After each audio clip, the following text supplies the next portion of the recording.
All right, guys, back on Southeastern 16 as we promised. We do have a special guest, Evan Miyakawa. We're going to talk to him about the SEC's incredible start to the college basketball season. Before we do that, let's quickly tell you about our friends at BetOnline, the world's most trusted betting platform, your number one source for online betting. From the earliest odds to in-game live betting, BetOnline provides you with all the action and ability to watch the games as they happen, with the largest selection of odds on everything from football, the NBA, college basketball, NHL, UFC.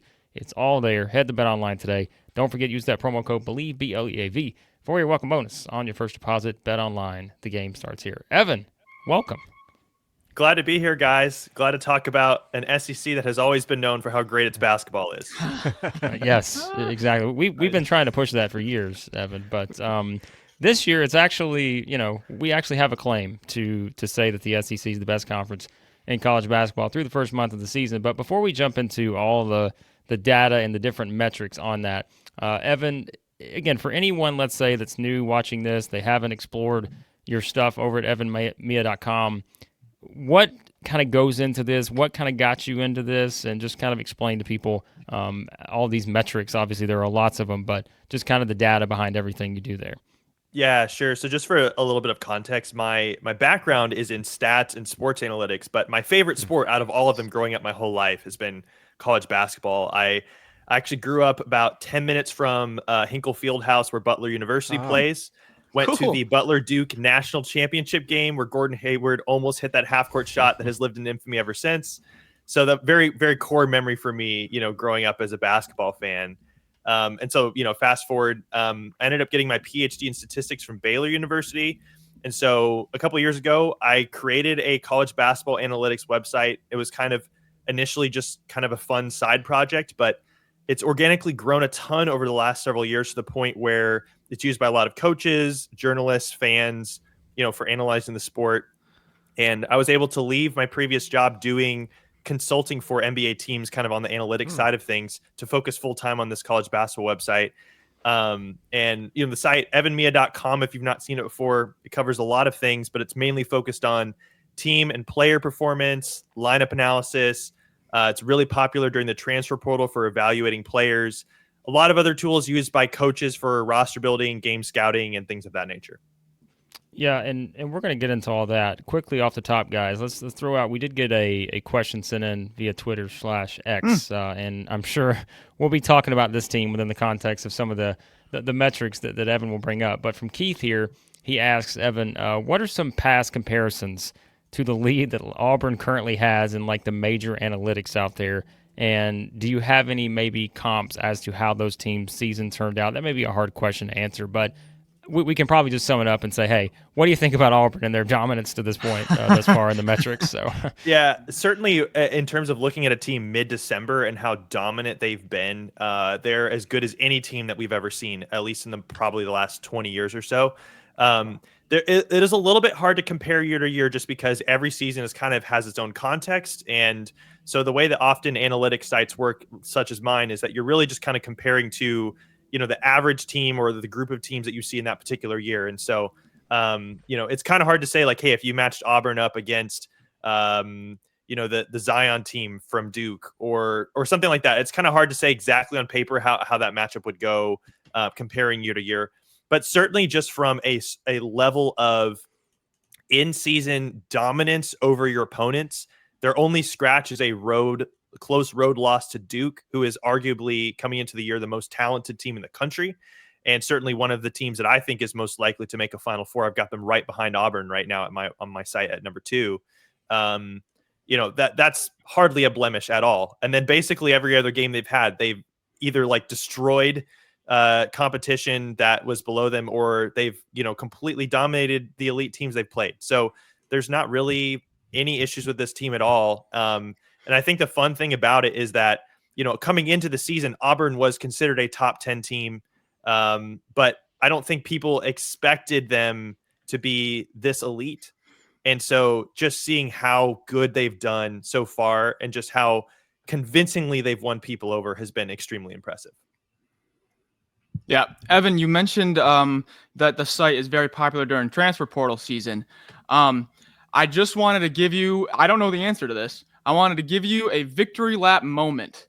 Who did you, project into the SEC incoming transfer that your model had, ranked highly, and that you're saying right now, well, would you look at that? What are the chances that I predicted this guy was going to do well, and here he is? So, Evan, take a quick victory lap here. Well, I'll mention someone who's not a transfer, but quickly while we're talking SEC, I've had Johni Broome number 1 in my player ratings from like the whole preseason, and that was not necessary. I mean, he was not a unanimous pick to be number 1 player in the preseason. I think he was perennially top 5. Like, he made a lot of preseason first team All-American lists or second team, but he was comfortably number 1 when I started putting my player projections together in the offseason. And obviously he's only solidified that. So, tap there. In terms of transfers, I really do think that you're just looking through players that have come or, been in the SEC. A couple that stick out to me is Sean Padula coming from Virginia Tech to Ole Miss. He's been their best player for Ole Miss. Ole Miss is a top 15 team in the country right now, per my metrics. And I really projected that, he was going to be not only a great 3-point shooter, which he was kind of known for, but just going to do a lot of other things well. He's been awesome. Jonas Adu also has been a really good interior presence for Arkansas. And there have been a lot of other big men transfers this year who have really struggled. The person who got paid arguably the most was Great Osabor, who went to Washington. And I had him like maybe borderline top 50 as a transfer. And a lot of people considered him to be a top 5 transfer. But I had Jonas Adu as a top 20 transfer. I just figured he was going to be a lot more impactful wherever he went. And I think a lot of teams would like a big man like him, who's not necessarily your primary scorer, but does everything else really well, protects the rim, gets boards, makes plays for other people, etc. Speaking of my heart there, guys, by the way, just as we all know, I'm the resident Jonas Adu guy here, and people always give me a hard time for that, but I'm like, come on, like, look at all the things this guy can do. So I'm glad Evan backing me up there with that one. Chris? Well, I was just going to say before you said, Evan, if you ever need a tip on how to take a victory lap, just watch our channel and see how Blake does it, because he's pretty good at it. But seriously, I want to ask you, you kind of touched on some things I wanted to go into. Arkansas and Alabama for kind of for the same reason. I'm sure early in the year, it's hard to model for things, for this reason or that reason. But those are teams that the roster construction is going to change for both. Arkansas with Adu getting healthier and some other guys they've had out here. And then Alabama now that you take Wrightsell out, you throw in the kid from Pepperdine whose name escapes me at the moment. And then obviously Chris Youngblood. Yeah, thank you, Mallet. Yeah. What do you see in the cards maybe for those two teams, knowing the array of players that they can have on the floor that have not been there? Yeah, so one of the things I actually do directly on my website is quantify how much injuries impact teams. And part of that is because I have this player evaluation metric, Bayesian performance rating, which basically says, regardless of whether you're a star, 25-point game per score, like you score 25 per game or you score 5 per game, like how valuable are you to your team when you're on the court offensively and defensively? And so once you have that, it's really easy to quantify how much an injury impacts a team. And so one of the things that I do is I look at, for teams, whether they have an injury that, players out for the year or just temporarily, you can see how much that adjusts their team, sort of prediction there. And so for Arkansas, I have them, after adjusting for injuries, I have them 39th in the country, which is a couple spots down there, 34th when healthy. So definitely a little bit of a dip there, but nothing that's going to dramatically change their season. The interesting thing for Alabama is, right when you're getting Chris Youngblood back, Latrell Wrightsell's out. So you're kind of swapping them. And, they serve similar positions. So I guess that's kind of helpful. Youngblood's also a really good 3-point shooter. So from that sense, I do really think Alabama, the nice thing for them is they have so much depth that I'm not really concerned. Obviously, losing Wrightsell, if you still had him along with those guys coming back, maybe you're moving into top 5 status instead of 7th where I have them nationally. But I still think that's not really going to make that big of an impact. I think their depth is really good. And obviously, just schematically, everyone knows how to play within the system and they're not overly reliant on one player. That can sometimes be a weakness, too, if you don't really have a go-to guy. Obviously, Mark Sears is kind of that guy coming in, but he's been maybe a little bit more under the radar than people thought this year. But I'm still fairly high on Alabama. I think they're going to be solid. A follow up there. When you say adjusting for it, how much how much did what Adu did at Tennessee factor into that, or is it all mostly just what you've seen this year? Great question. So Bayesian performance rating, there's a couple factors that go into it. One is how you've performed in your current season, and that's obviously a big part, and it grows as the year goes on. That looks at both your individual stats, just in terms of how efficient you are based on points and shooting, rebounding, all that stuff. But it actually looks at also just like when you're on the floor, how are you impacting your team's performance offensively and defensively, kind of regardless of those other things.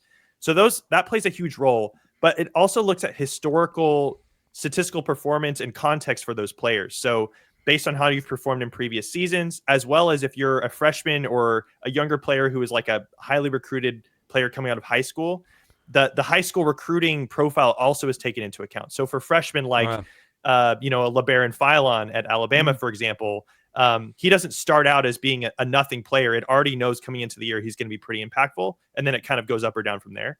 So for a lot of these players, when you look at their Bayesian performance rating, like if you just took current season only, they might be a lot better or worse than what you see. But basically it's saying not just how good have you done this season, but how are you predicted to do going forward based on all the information we have about you as a player, both in the current season and how you've performed in previous seasons.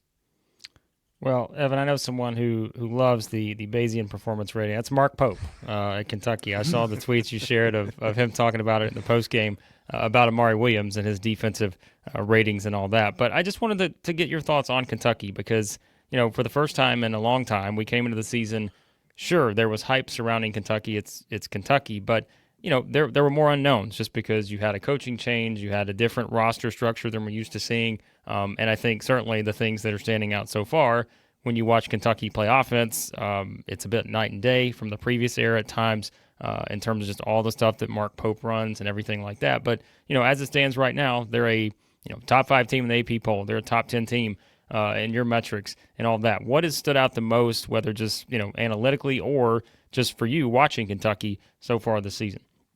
Yeah, I think with all those things that you mentioned, just how much is changing, right now Mark Pope has to be the front runner for Coach of the Year. I mean, I did a study in the offseason looking at basically what is the best strategy in the modern portal era for constructing rosters.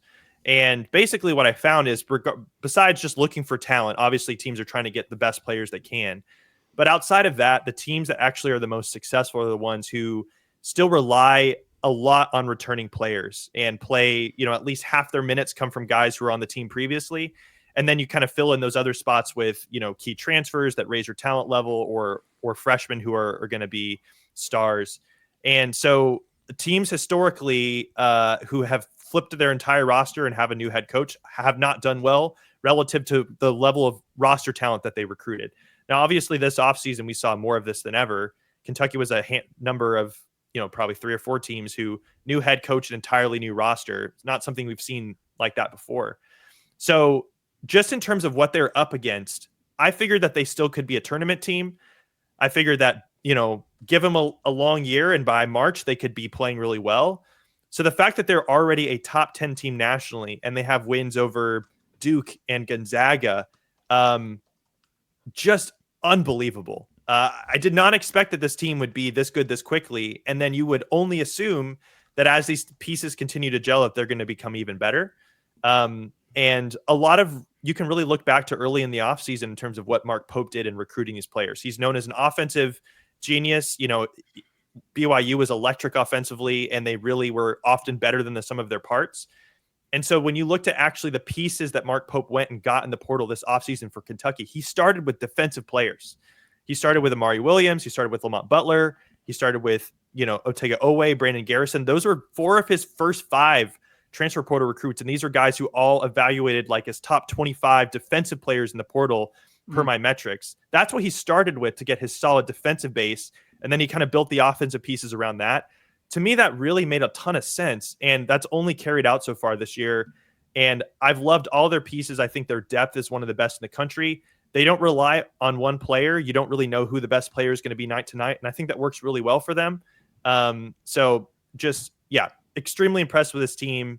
And, again, the March tournament, like it's a random results generator, as I often say. they could lose early. They can make a Final Four. A lot of stuff can go right or go wrong, but just purely on the basis of the season that they're going to have as a whole, you cannot be more thrilled if you're a Kentucky fan. Yeah, Evan, just a quick follow up on Kentucky.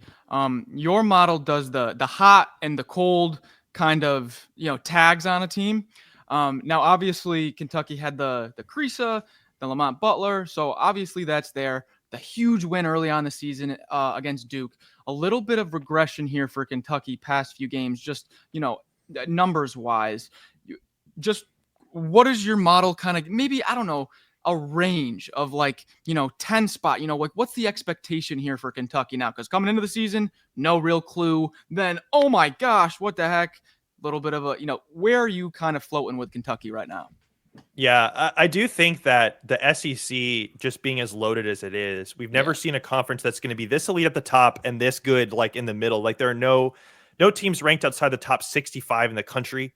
So any team ranked inside the top 70 is a team that's, if they get hot, could be good enough to make it into the tournament as a bubble team based on where they're at this time of year.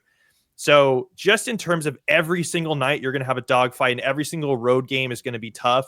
I do expect some teams to massively flip-flop in this conference. Some teams are going to go up, some teams are going to go down. And if you're looking for a team just based on the makeup of that team and what the context coming in, like Kentucky probably is one of the teams that's more ripe for having a losing skid just because it's a new team, new players, all that stuff, as opposed to a team like, an Auburn or a Tennessee or a Texas A&M who has, been there, done that for more than one season together. Right. So for me, if anything, I'm probably expecting Kentucky to have more of a slight dip than becoming, say, a top 5 team by the end of the season. But I still think they're comfortably looking at being a top, 4 or 5 seed in the tournament. And I think you would absolutely take that. And then, if you have confidence in your group, anything can happen after that. Evan, where do you see it going with the Mississippi schools in the SEC? I think you've got Ole Miss 11 and Mississippi State 13. And they're kind of interesting because identities here. Ole Miss, Chris Beard has always been a defense-first guy. Feels like it's been hard to get that there, although the hire Mark Adams is helping. Feels like they're getting better. Mississippi State was a team that just ground you defensively. I heard Chris Jans before the season at Media Days say, hey, look, we're going to probably not defend as well, but we're going to shoot better from outside than we did. That's a lot to throw at you there, but where do you see the seasons headed for both those teams? Yeah, I think both these teams, I'm just excited to see them play more in SEC play, particularly in terms of Ole Miss. Both these teams I have ranked top 15 in the country, despite the fact that doesn't make the top 5 in the SEC, which is kind of insane to say. Ole Miss is ranked 11, Mississippi State 13 per my metrics, and that's just good for 6th and 7th in the conference. Kind of wild. The thing for Ole Miss is, very impressed with what they've done so far. But for both of these teams to a stretch, they've not really played any elite competition, or at least not to the level that, you know what you're going to get during SEC play. For Ole Miss, I mentioned Son Padula a few minutes ago. He's been awesome. He's been kind of their go-to guy, shooting almost 50% from 3 on a lot of attempts. Ole Miss has played 3 good teams. They have a loss to Purdue by just 2. They've beat by BYU. They crushed Louisville. All those teams are, or have been in the tournament conversation, if not better. But they have a stretch, Ole Miss does, in January where they're going to play Alabama, Mississippi State, and Texas A&M like back to back to back. And I think that's really where we're going to find out what this team is really made of. Mississippi State, I think I probably have a little bit more, just in terms of what I think they're going to do in SEC play. I think I have a little bit more confidence in them. I love Josh Hubbard. He is an amazing player. It's awesome to see him as these freshman to sophomore leaps that you often see from guys who have NBA talent but stay in college. I mean, I have him ranked 7th in the country in BPR right now, just in terms of what he's bringing to the team, both statistically and in terms of how he's impacting team performance. He's been awesome. The thing I really like about him is he's a massive scoring threat. I have player projections on my website that basically quantify all these skills that players have. He's 99th percentile nationally in scoring volume, which means he's scoring a lot. That's not really that much of a surprise. But he's also 99th percentile in playmaking. And part of that's because he's a good passer and he almost never turns the ball over, which for a player who has the ball in his hands that much is like unheard of. So you put those two things together and you take away one side of his game, he's just going to go to the other. So he's been one of the most fun players in the country to watch. I'm really excited to see him play some of these other premier SEC teams and kind of be in the spotlight more, because he does seem to me like a big game player. So I'm also excited to see what they do as well. I just realized the challenge of this, and like just so everyone knows, we can't keep Evan for multiple hours here, but I'm like, we've talked for 20 minutes and we have barely said a word about the 3 undefeated teams in the SEC. That shows you where things are right now. Tennessee, Florida, Oklahoma, still unbeaten as we've talked to Evan here. But Evan, I guess it's, again, we can't sorry folks, we're not going to get to all 16 teams, but if you look at Tennessee, Florida, Oklahoma, those are the 3 unbeatens. They're combined 30-0 right now. Ridiculous. But I know people have kind of picked apart Tennessee in terms of, maybe you're still going to have some of those offensive lulls at times, but they've won every game on their schedule. Maybe they've not played the schedule of an Auburn and Alabama like that so far. Florida, they've just beaten everybody in front of them, by double digits, by 13 or more at this point. And then you have Oklahoma, who's kind of been the surprise, sitting there at 10-0. Just, again, I know it's not easy just to combine that all into one question, but just random thoughts on where those 3 teams are at, maybe surprises, those kind of things to this point. Yeah, we can work from the bottom up real quickly. Oklahoma, I have 32nd in the country. There is definitely a sort of tier gap right now in the SEC in terms of the top 8 and the bottom 8. So Texas A&M is 19th. That's 8th in the conference. Then there's a gap to Oklahoma at 32. So I think Oklahoma right now brings up the bottom of the second half. And so, with them being undefeated, obviously very impressive. I think they've been very consistent from game to game this year, which is something that you want to see, especially for a team who wasn't maybe not expected to make the tournament per se, but has worked their way into that conversation, no question, with all of their wins and no bad losses. So, I do think they're doing a good job there. Jeremiah Fears has been awesome as a freshman. He's really been carrying the load for them. But I definitely think they're going to struggle a lot more than they have, obviously, in SEC play, especially against the top half there. Florida, I find to be one of the most fascinating teams in the country. I have them 8th in the country right now, 4th in the SEC. You mentioned that they've not necessarily played elite teams, but I think all it will take is one game against the top half of this SEC and them winning, and everyone's going to be like, this team's amazing. So, they're really only one game away from everyone being really sold on them. I think they've been awesome, and they've not really struggled in any games they've supposed to, win comfortably. Walter Clayton is a, first team All-American candidate right now. He's been really, really awesome. And you're getting development out of guys like Alex Condon, who is kind of stepping into another year at Florida. And he was really hyped last year to be one of their best big men. I think he's really taken a step up this year. He's averaging 12.7 rebounds and is actually shooting well from 3 unlimited attempts, which is making people having guard him away from the rim, which is great. So yeah, I mean, we're just excited to see more from Florida. Basically, they've got some fun games coming up in January. And then, finally at Auburn, we've talked about them a bit, but I think the thing I love about Auburn is that they have obviously the best player in the country right now in Janai Broome. I don't think that's really, there's no debate there. I have him ranked number 1 and literally all the stuff matters. But the other thing too is the thing that's really been unlocking a lot of their success this year is Dylan Cardwell, and Cardwell playing on the court with Broome, which is not something that people necessarily expected, or at least hasn't happened in the past.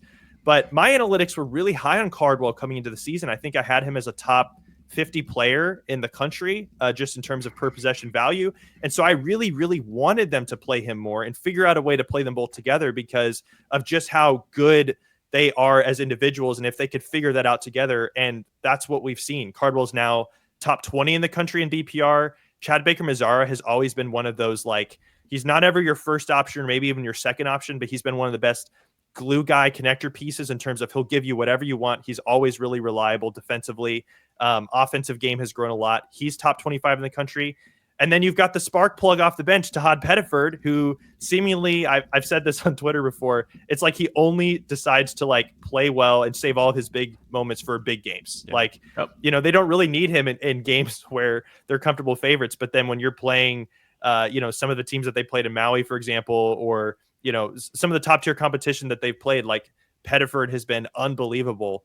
And so every team should be scared of them because you have a guy like that coming off the bench and you just don't know really how he's going to completely change the game.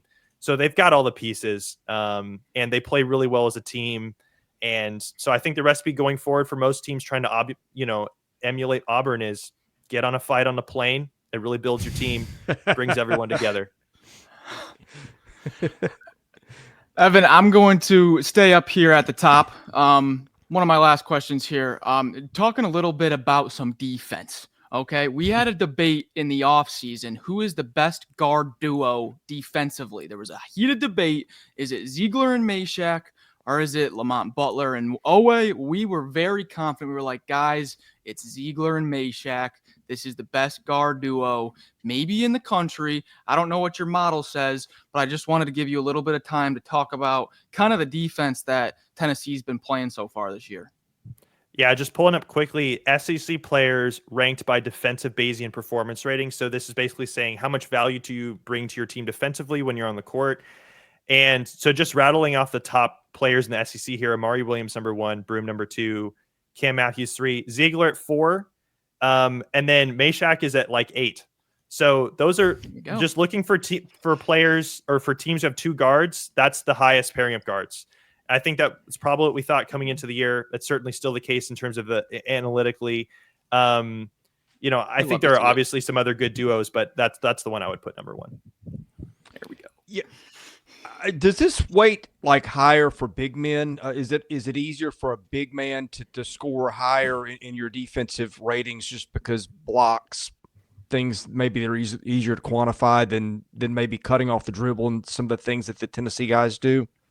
Sure. That's a good question. One of the components of this is just looking at your defensive stats, defensive rebounds, blocks, steals, that sort of thing. But something that I found, which I think is, makes sense, is that it's a lot harder to quantify just based on your box score how good of a defender you are, especially for guards, as you mentioned. And so the individual box statistical component of defensive BPR carries a lot less weight than the offensive side does, because it's a lot easier to just look at box stats and see who good offensive players are. So for defensive rating, a much larger amount of the weight in the model goes towards just when you're on the court, like how many points per possession is your team giving up.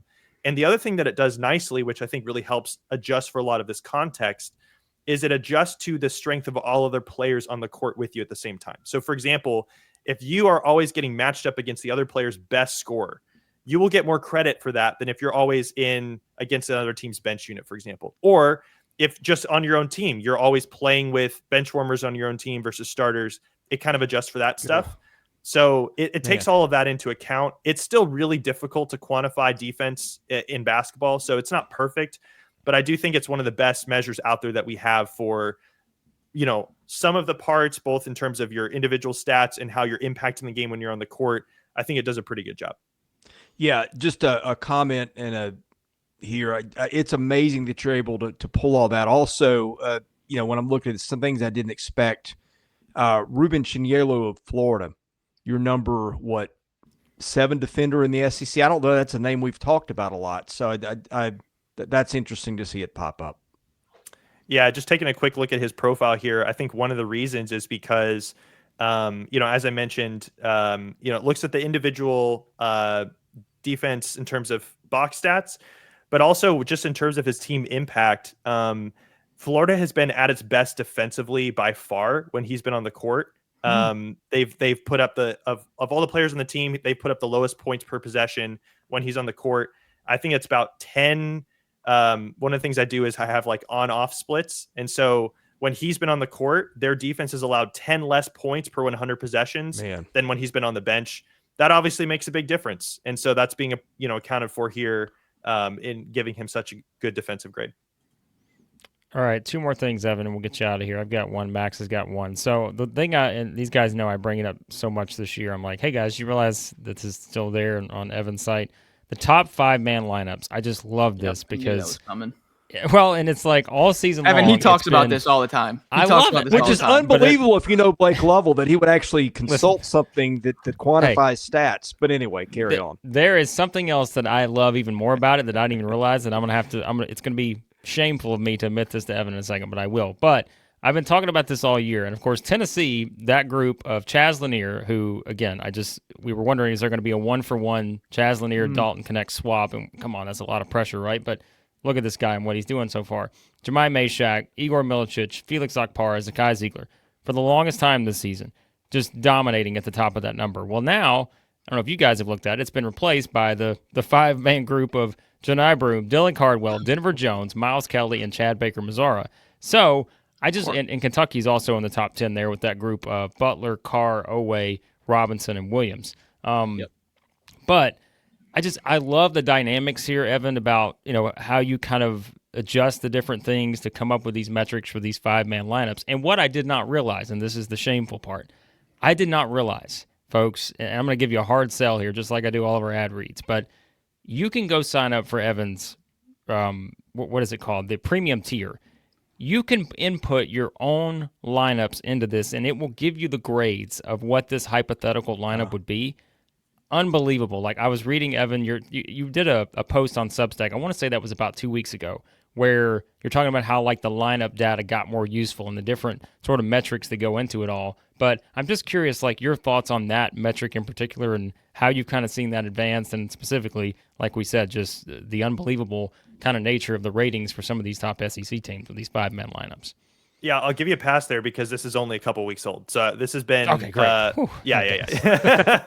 This was a big, I thought I'd missed it, Evan. No, yeah, this is good. This is a big off-season project that I worked on that I finally put in place. So just kind of for some context here, coaches are always looking into lineup data. They're always trying to figure out what is the right group of five and how do they work together specifically. And I don't just want to put my five best players on the court. I want to have the group work together. And so lineup data is really helpful because if you say, hey, this group of five has played on the court, 30 minutes this season, how well have they played? That's useful information. But one of the hardest parts about five-man lineup data specifically is that outside of your starting lineup, or maybe your even top 2 or 3 most used lineups, the sample sizes that you have for these, even halfway or 3/4 of the way through a season, is still really low. So your 10th most used lineup might have only played like 20 minutes, 25 minutes together in a season. That's not even a full game. Like, can you really evaluate that well and say, we can draw conclusions from how well this lineup is done? And so one of the things you can do on my website, you mentioned this already, but you can see, okay, how well has the lineup actually performed? That's really helpful. But the second piece that I've kind of solved this offseason is saying, okay, we don't want to overreact to small sample sizes, but we can still often predict how good a lineup's going to be based on just the individual player skills that are present in that lineup. So now I have a model that actually predicts like future lineup performance based on one, how well that lineup has performed so far in the season. And so it takes into account how well that unit has played, the sample size. And so it figures out how much to kind of weight that. But two, it also just looks at, okay, based on the individual player profiles that you have present, the different skills that you have, shooting, rebounding, all that stuff, and positional balance stuff. It does take into account, do you have a good 1 through 5? Are you going to be too ball dominant or have weaknesses in one specific category? And kind of putting all that together, it then predicts how well those lineups are going to do going forward. And that really solves a lot of this lineup instability that we have. And so one of the nice things that you mentioned is that for lineups that haven't played much together at all, we can still get a fairly confident prediction of how well that lineup's going to do. Or if a lineup hasn't played together at all, or you even want to mix and match teams from different players come the off season, there's a tool now where you can actually stick, any 5 players in the country together and say, see how that lineup would grade in terms of predicted performance and strengths and weaknesses. And it's going to be really popular in the transfer portal because, coaches are always trying to figure out ways of like, okay, I've got these 3 players coming back. I'm trying to fill this spot and this spot. How would these players I'm recruiting kind of fit? And, what would the strengths and weaknesses look like there? There's the link on the screen, folks. If you want to sign up, yours truly will be doing that as soon as we finish talking to Evan, because I'm fascinated by this. Because in the Substack post, he also has like some of the different scenarios, Max, that he's put in. Like, what if you put a lineup of all 5 point guards, and what would it look like, in that kind of scenario? And then, of course, he had the superstar lineup. I think it was Broome, Ziegler, Flagg, Jones, and I don't know who I'm missing for the 5th person, but like A+ across the board in every metric. So check that out, guys. We'll put the links to everything in the description. But Max, wrap it up here for us. Yeah, Blake, I don't know what you're doing because I already have that membership. So you got to get on the. That's my fault. I Last one, Evan, kind of a fun one. The AP poll came out today. I think 5 out of the top 7 are SEC. I believe it's Tennessee, Auburn, Alabama, Florida, and Kentucky. Not those teams, okay? So take out those 5. I think I might know your answer here, but this could be based on your model. It could just be based on your take here. Out of those, take out those top 5. Who does Evan Maya like to maybe try to crack into that top 5, or just someone that's not really getting some shine right now? My model would say Ole Miss just because they're the highest ranked team outside of that group, but I'm not going to go with that answer because we've already talked about them. I want to be, maybe throw a little bit something different here. I love Texas A&M, and I think when you look at their ceiling and in terms of the physicality that we had, I mean, man, they had a pretty dominant performance against Purdue. I watched a lot of that game over the weekend. Their defense is the second best in the SEC. I have it ranked 8th in the country right now. So they're going to be stifling defensively. Wade Taylor hasn't even played that well this year. And when he's at his best, is probably one of the top 5 or 10 players in the country in terms of, offensive creation and all that stuff. So I really think they're kind of coming into form, and they're one of the most consistent teams in the country. I do think they're going to cause a lot of problems to a lot of people in this conference. So if I'm picking one of those teams that I think has the highest ceiling to kind of get into that top 5, I'm going with Texas A&M. Wonderful answer. Wonderful answer. Exactly what Max was fishing for, Evan. Don't let him lie to you. But all right, Evan. Listen, we could do this forever. Such a fun conversation. We'll put all the links to your stuff in the description, guys, comments, all that. So, Evan, great conversation. I'm sure we'll be doing this again, hopefully in the future, because hopefully things continue to trend in this direction for the SEC. Plug anything you want on the way out. And again, we appreciate you joining us. Sure. Yeah. This has been awesome. It's been so fun to talk about the SEC. And like you said, hopefully we continue to see it do well. We talked about a lot of this stuff already on my website. But you can find everything at evanmia.com, EVANMIYA. The links to all of my social media stuff, is on there as well. If you want to subscribe to a lot of the different tools that we've talked about, everything's there. So that's your first stop.